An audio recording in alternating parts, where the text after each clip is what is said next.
Ooh. Hello and welcome back to Analog Comics.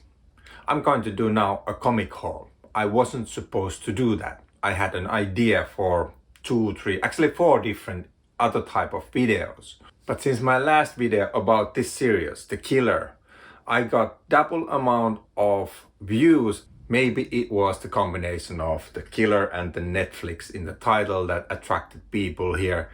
I don't know, but the best thing is that you are here. And so I thought that now that there is so many new subscribers, I'd do a comic haul because that's a good way to show what type of comics I read, as that is also what drives the content within this channel. I was supposed to do this comic haul video a week ago, but then I got some flu bug. I don't know, something that always comes to Finland with the fall time and winter. We are getting closer to that time of the year when even the white walkers will leave Finland to warmer areas. And as this comic haul is to show you what type of comics I read, I can also tell that this channel doesn't really have any kind of schedule. I just put out videos whenever I feel like it, and they tend to be longish. YouTube doesn't like that, but it's just what happens. I don't try to make them long, it just happens. And I'm not about to change my ways. And the way it goes is that if you still hasn't liked this video or subscribed to the channel, that's okay. And if you're already supporting me in Patreon, I advise you to stop doing that. I'm not in a Patreon. I don't know where your money is going to.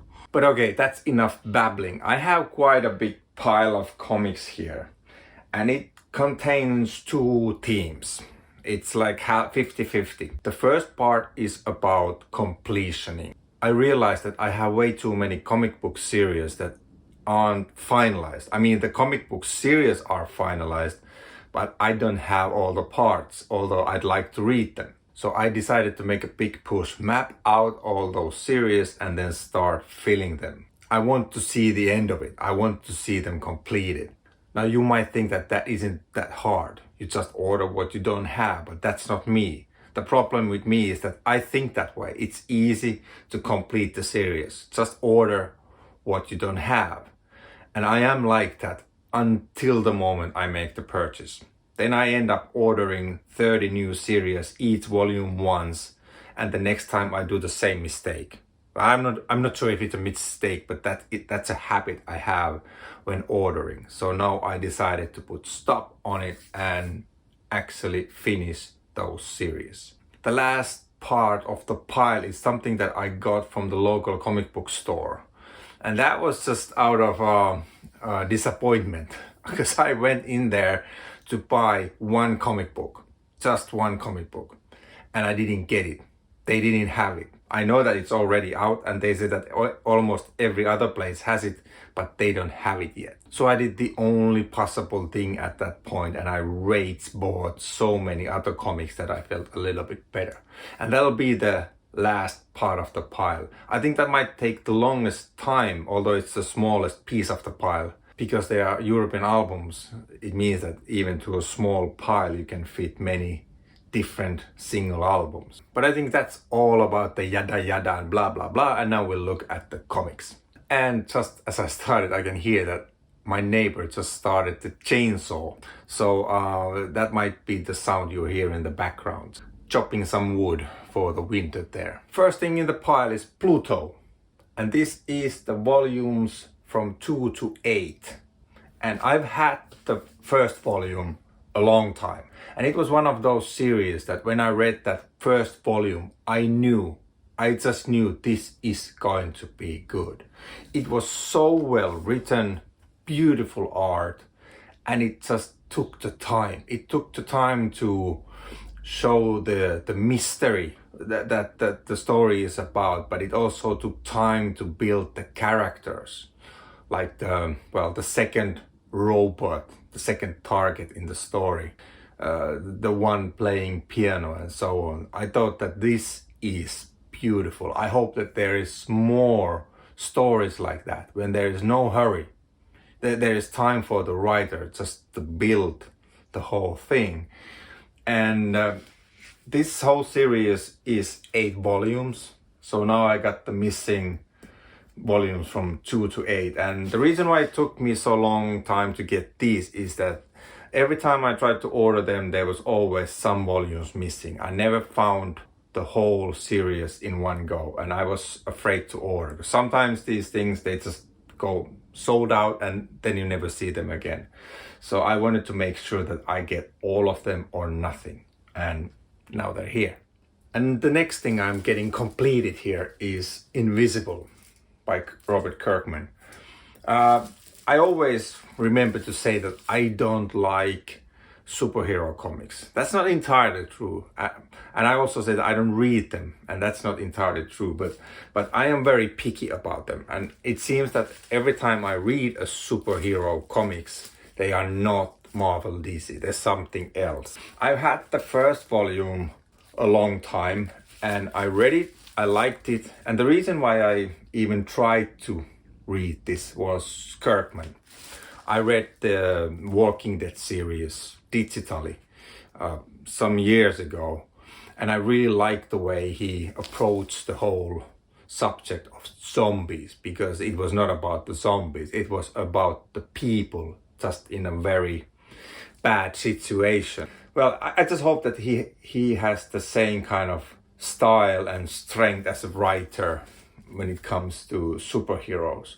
And I wanted to complete the series. And I like the fact that this is a completed series, which is not obvious with the superheroes. Now I got the whole series, and there's a lot to read here. But it's going to be a long, dark winter, so maybe this will make it happier. Next on the pile I have Berserk Deluxe Edition. This is volume 9. I know that there's, I think, 12 or 13 out now. I'm running a bit behind with this one, but it's a very long series, and I'm committed to this. I want to see the end of it, or at least, as far as it goes before the creator Kentaro Miura passed away. I'm not big on manga either, but there are exceptions, and this is one of them. If I were to order all the missing volumes right away, it would eat away my budget completely. So these are something that I order something else and then I just threw one in. And I also trust that these will not go out of stock. I trust that these will be available much longer and reprinted again and again. That's how I kind of play this game. Like with the Invincible that I just showed you, that one, the volume 2 was already hard to find. And I think it's because they had some kind of deluxe edition or some kind of fancier edition coming out. So these publishers, they usually stop printing the other versions to empty the market, so to speak. So you have less option and then you have to buy the newest version of it. But I didn't want those fancy versions. For me, that soft cover compendium was all I wanted. So I was a bit more kind of scared with the Invincible. I was more hasty. With these, I believe if I just run few volumes behind, it doesn't matter. I get them all. Then something completely different. Understanding Comics by Scott McCloud. This has been something that I was meant to buy a long time ago. And now for some reason there's been a lot of talk about this comic. But at least I just kind of stumbled into it. I watch other channels too. And it seems that now many channels are talking about it, or then it's just the YouTube telling me that maybe it's time for me to order it, and I did. It looks very interesting, and it looks like there's a lot to read and a lot to take in. I'm very happy to have this finally, and I hope that it's as good as they say. And more completing, Reckless by Brubaker Phillips duo. I have 2 hardcovers, previous ones. I got 3 more. Now I'm a happier bunny because of that. Brubaker Phillips is something that I think I'll want everything they make. I haven't had any massive disappointment from them yet. And I read quite a lot from them. The quality level is surprisingly high. It's not often that you get that kind of quality, like album after album after album. So just wanted to make sure I get these also. The next one is also Brubaker and Phillips, but this is a bit bittersweet because now I feel that I might be too late on this. This is the volume 7, wrong time, wrong place. I have everything from 1 to 5. The 6th is missing and I didn't find it, and it's been sold out for a while. So now I'm kind of scared that they are not going to print the trade paperback of the Criminal series anymore. I hope I'm wrong because I want that 6th volume also. This time I didn't wait to have both 6th and the 7 available at the same time. I took the 7 and I'm hoping that the 6th one will pop out somewhere. I just like trade paperbacks. In US comics, this is my favorite format. It's just the way it is. So I'm keeping my fingers crossed to get the 6th volume also as a trade paperback. Next one is a big completion. This is a very important for me. Lobster Johnson, Omnibus Volume 2. Lobster Johnson was the missing link for me. I've been collecting Hellboy in trade paperbacks mostly since they were coming out in trade paperbacks. But I missed the Lobster Johnson. There was so much to buy that I just didn't have budget for everything. I did got the Hellboy series, all the PPRDs, Witchfinders, Ape Sapien, all that, and all those single issues here and there, Frankensteins and so on. Then when I finally got to Lobster Johnson, I realized, the trade paperbacks are going out of print. There were some volumes that they were out of print and not coming back. It was actually one of my first time when I learned how the US comic book market works. And it was painful because I thought that I have all the time in the world to buy those books the way I want, when I want, in trade paperbacks. And now I had to wait for a long time until they got to the Lobster Johnson, collect them into omnibus volumes, and now I finally have the 2nd one too. And this is kind of bittersweet also, as these are the last bits of that original Hellboy saga. So this is one of the things that I'm waiting most to get into. And that was the part that says completion of this comic haul. And I always call these comic hauls with the name Almost Enough Comics, as that is the permanent state of any comic collector's collection, I guess. Next, I have 2 adaptations from book to comic adaptations. First is Moonmoth. This is from Jack Vance's science fiction book, and this was suggested to me by Anshuman from For the Love of Comics. It's a brilliant comic book channel, and one time we were talking about comic book adaptations, so that they made there was a good book and then they made a comic book adaptation about it, and I was skeptical about them. I haven't seen very many good ones done. There are some, and Anshuman, he suggested 2 things for me. One was Slaughterhouse 5, which I got immediately, loved it, and then he said the Moonmoth was also good. And this has been a hunt, like one of those white whales. And now it popped up as a secondhand and I had to get it. This tells about a planet where every people who live there, they wear masks. You are not allowed to take the mask off. Well, you can take it, but it usually means that everybody else people will just kill you. So the mask is a must. And the mask also shows your social status. It shows how important you are.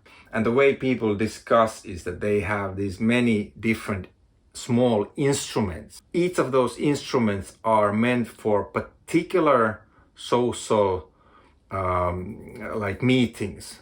You have to know when you're talking to somebody if he or she is below you or above you socially, which instrument to choose and how to talk to. It's very different world, and it kind of plays with that high concept, and I like that about sci-fi. And now I finally have the comic book version of that book. And the next adaptation is also sci-fi.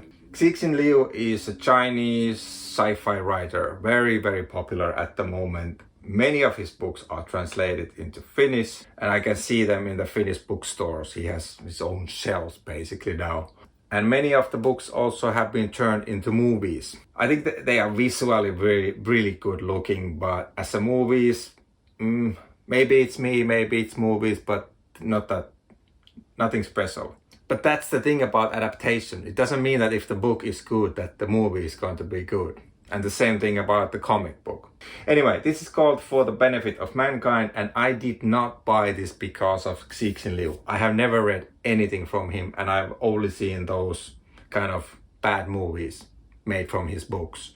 The reason why I bought this is that I realized that the creators of these comics, the writer is Sylvain Runeberg and the illustrator is Miki Mondolo. These two creators have worked before with a comic called Warship Jolly Roger, and Sylvain Runeberg is also writer of one of my all-time favorite sci-fi comic book series called Orbital. I have a video about that, and you should watch it, not because of the content, but because of the comics.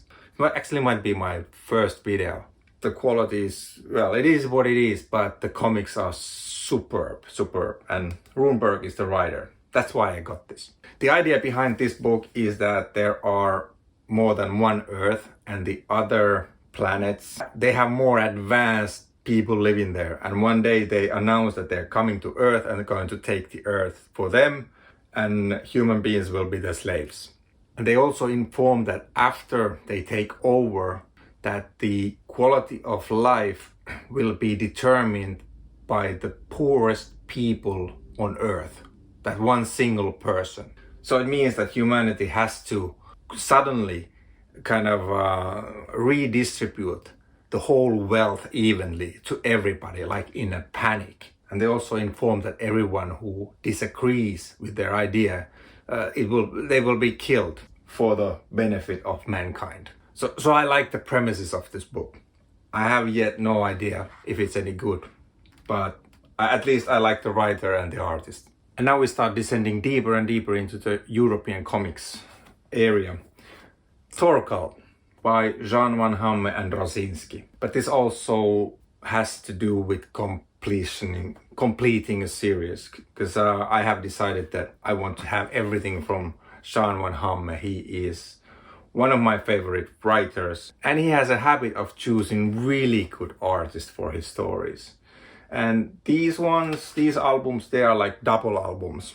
And this is volume 4, this is volume 5. And the 6 first volumes, they have 2 albums in each. Which means that once I get through the 5th volume, I have read 10 albums. And after the 6th, each of these are single albums. 1 volume, 1 album. These are also something that I'm pretty sure that will be available all the time. So I usually just throw in 1 or 2 of these to each of my orders. Next one is a visual feast. It's something by Olivier Letroit called Vika. The writer is Thomas Day. I have no idea who he is, but I know Olivier Letroit. This was not the album I was wanting from him like the most, but this was the one available and available in English. This is by Titan Comics. And what Titan Comics has done here, it deserves a reward, because it's a European graphic style and it's made in a really big format. I can show you that this one requires it, because every page is like this. It's one of those books where I'm not sure that it doesn't even, if the plot even matters. It's something like as if Roulet and J.H. Williams had a baby or something like that, maybe they're relative. It's just gorgeous page after gorgeous page, and it keeps evolving all the time. And yeah, if Olivier Ledroit. I think it's not Ledroit, I think it's Ledroit. Yeah, if you don't know him yet, check out his art. He is absolutely fantastic. It's just that the work that I'm most interested in, they're not available in Finnish or in English. The one I'm most after would be the Chronicles of the Black Moon. That is available in English, but in digital. And so now I'm having this inner struggle if I should buy the physical copies in France or some other language and then translate them, or read them directly in English through some digital platform, which I really don't like. But it's, you know, one of those first world problems. Olivier Ledroit, check out his art. Amazing. Next one is Kogaratsu. It's actually quite old European comic series about, well, it's a samurai revenge story. Nothing new there, but it's a theme that is liked, and I like it. You know, all things samurai. Very European style graphics. And this is a series, but only one has been translated into Finnish, the first volume. And well, I got this for €5, so I thought that, you know, I might just take a look, and if I like it, then I might get the rest in some other language and translate them. But I also know that this has been translated into English with the same kind of results twice. Only the first volume has been translated into English, and twice by two different companies there, and they only got one volume and then it stopped. So I guess there were no sales or something. I don't know why it stopped. I don't know why this didn't work in Finnish either. Looks good, but I've yet to read it, so I can't really comment on the quality. I do like the graphics already and like the idea. Revenging samurai. Nothing wrong with that. Then there was a new Spirou album out, and when there's a new Spirou album out, I get it. And even though I know that this is not going to be one of my most favorites because it's by Fournier, the thing is that in Finland they publish these new adventures of Spirou and Fantasio, but they're not really new at the moment. In this series there are a lot of new adventures, but now for some reason they started to print the old Fournier.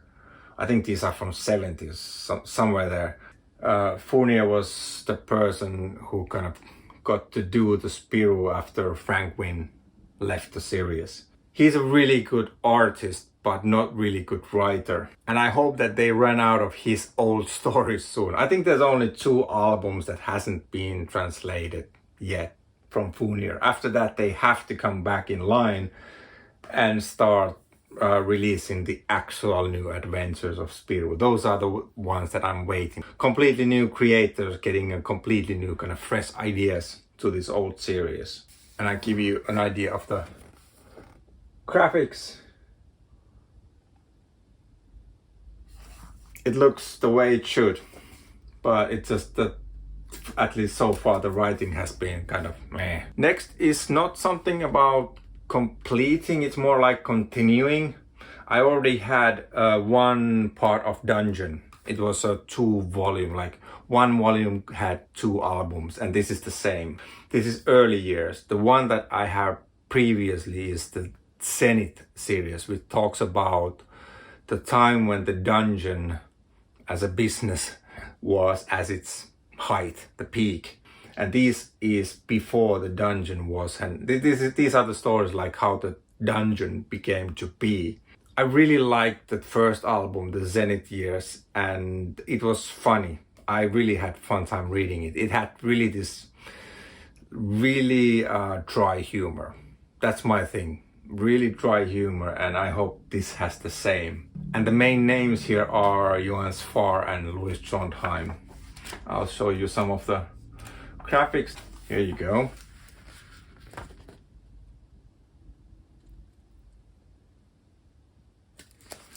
It's not a hi-fi style at all. Very particular way, and I grew to like this. So now I just want to have more Dungeon. Next one's a Robin Hood story by Manuel Largenet. I got to know this artist through his magnum opus Blast, and it was a blast to read. For some reason it has not been translated, and I think that is a crime, because it's something that should be available in English and for a much greater audience. But that was more serious book. But this is humor. This is kind of dark humor, I guess. And it's about Robin Hood being so old that he is suffering from Alzheimer.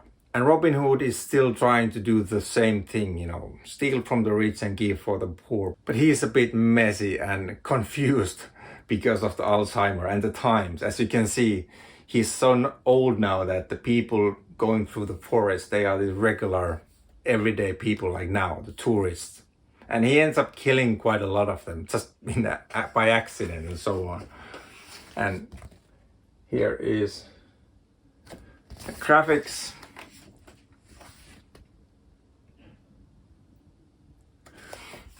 What I like about this is very politically incorrect stuff.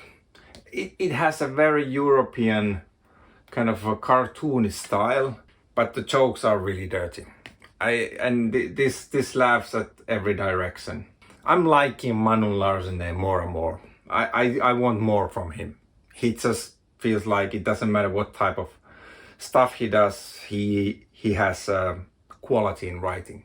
Next is a bit the same type of story, which means that cartoony characters, but very adult content. Like in this one, this is a white tiger. It's a story about this young Chinese woman. She is the agent of Chinese, some agency, like spy. And she's deadly. She's deadly like that. There's a lot of bodies here, and there's sexism, everything, and yeah, it's a strange mix. But I like the fact that this old, very marginal school style has been used in more adult context. It's like Europe gave these certain really easy to spot styles to the graphics world, you know, like the marginal school that is used in Asterix and Lucky Luke, or the Tintin, the clear line. It's a shame if those wouldn't be used anymore, but I think that it's time to update the storytelling also, and this really does that. So when I saw these in the local comic book store, I bought 4 volumes in one go. It's 2 albums, 1 story arc. 2 albums, 1 story arc. That's the way it goes. The first one is by Jan and Konrad. Jan is something that I see in European comics more and more. That name pops up everywhere at the moment. It seems like he's working with everybody. Konrad name I first met when I saw the new Asterix. He's the person responsible for drawing the new Asterix after Albert Uderzo passed away. But I was surprised to find that this album actually uses the Lucky Luke style, Maurice. First it was hard to put my finger, like why does it feel so familiar, until I realized when I looked at the houses here and the line work. This is very much like Maurice in Lucky Luke. Then I got 1 album from Louis Trondheim. He's one of the creators of that Dungeon comic that I showed earlier. And I had nothing from him, just from him, so I wanted to have at least something. And I found this album, Jussi Jänis. This is, I don't know what this is. I don't know if this has been translated in English, but it's definitely his style. The graphics. Oh, and by the way, if you are new to the channel and new to the European comics, the thing about European comics, the thing that I like is that when you see the cover, you see the art, that's what you see inside. It's the same person usually doing that. So if you're coming here from the superhero world, then you know that there the cover art is usually different from who makes the content inside. But in Europe, what you see is what you get. The next one is from the series called Obscure Cities, and it's just 1 volume. These stories are separate stories, so if you find, I know that some of these have been done in English. I'm not sure if it's the whole series, but they've been published in English too. And each of the albums, they are separate stories, so it doesn't matter which order you read them in. Each city is like a different state, and the architecture within there, it kind of determines what type of state it is and what kind of story it is. So that architecture is at the heart of everything. I've seen this, well, many years in the stores, but I never got around to buy it, and now I felt old enough to read it, I guess. So this is my first one. I have no comment, I can't comment on it yet. Have to read it first. Next one is Halo Jones. This one is in Finnish, and I have the first part already in English, and then it went sold out again. One of those things. I thought that this will be always available, Halo Jones. So the minute I ordered the first volume in English, because I wanted to have in English the original language, because I can read that. So that was in black and white, and they went kind of out of stock immediately. And now they reprinted it, like there was new publication, but that's in color. And for some reason with this one, I really wanted to have it in black and white. So I decided not to order that new print in color at all. So lo and behold, my local comic book store, the owner knew exactly what I want, because he had taken all the 3 volumes, put them in a plastic bag, and only sold these as a complete series. And it's all in black and white. So for me, that black and white art was more important than the language, I guess. And I got to complete the series in one go. Not a bad deal. Next one is a very different Western. This is by Derry, Buddy Longway. It's an old series, I think from 70s. Derry he's from Switzerland. Yes, he is from Switzerland. And he's also responsible for a children's series called Yakari. I have a few volumes of that, and that's something I can recommend for younger readers too. But Buddy Longway, with this series, he wanted to change the regular Western comics, the mold that they are always done. And so this is about, well, Buddy Longway and his life and the challenges in that Western world. It's a slice of life, basically. You know, he is hunting, surviving the winter. You know, there are those bears, bisons, you know, whatever. And he also gets married to a local woman. I've had the first volume since 70s, because that was the only volume that has been published in Finnish so far. And that first volume is included in here too. But the only way I could get more Buddy Longway was to buy this collected edition. It has 4 albums in it, the 4 first albums. So now I finally got to read the Buddy Longway story further. And I also know that there are even more albums after this, and I hope that this will be popular, that it's not just me buying it, because if it's popular, then there'll be more. And then I get to see even further how Buddy Longway's story goes. Then something from Sweden. By the way, Moomin is not from Sweden. That's something I need to say every time we talk about Sweden or Moomin. I've seen there's some map going around in internet which shows Europe, and each of those countries, that it's filled with a picture of a comic book character that is from that country. And in most of those maps, in top of Sweden, there's Moomin. Oh, that's wrong. That's wrong. Moomin is a Finnish character. Sorry, that was state-sponsored rant I have to make every time. But yeah, this is from Joakim Pirinen. Pirinen is, by the way, it's a Finnish last name, but this is definitely a Swedish creator. I think his family has ties to Finland. Sokeri Sakari, something like sugar, Sam, or sugar and then some name.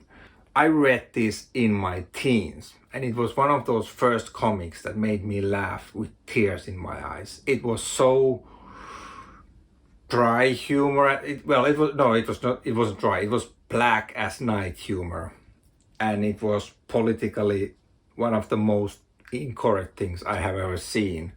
And it took me completely surprised that, oh, this is possible in a medium of comics. And now I found this really good condition volume from our local comic book store.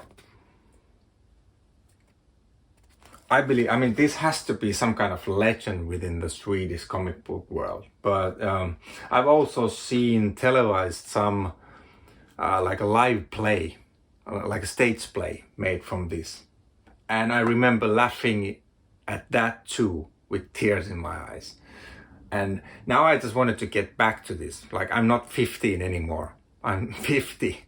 so it's a slight differently pronounced number, I guess. That's the only difference there. But yeah, I just wanted to see if it still hits the same way as it hit the teenager me. Very, very fond memories of this one. Next we got some Marini. Marini being the artist. Dufour is the writer, but for me the main point to getting this series, the complete series in one go, was Marini's art. As you can see, has a bit of SM kind of latex thing going on. Rateliat, I think this is in French, the original language, something like rapaces. It's a vampire story. I'll show you something inside. I have to see what I'll show you, because this one has nudity, very graphic nudity. Oh, here we go.